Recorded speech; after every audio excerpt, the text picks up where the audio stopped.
কবি রমিজউদ্দিন খানের লেখা একটি কবিতা, বহু দূর থেকে দেখি।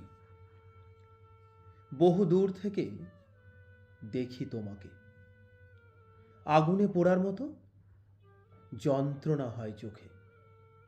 এ জ্বালা চোখের জলেও ঠান্ডা হয় না। তুমি যদি চোখে আলতো ছোঁয়া দাও, তুমি যদি উষ্ণ আলিঙ্গনে আমার শ্বাস রোধ করতে পারো, তাহলে আমি শান্তি পাব। তখন আর কোনো অভিযোগ থাকবে না। বহু দূর থেকে তোমাকে অনুভব করি।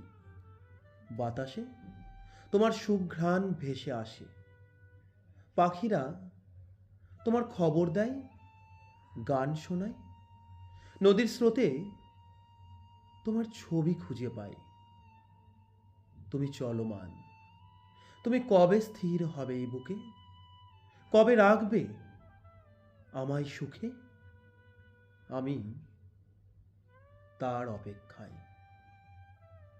ধন্যবাদ।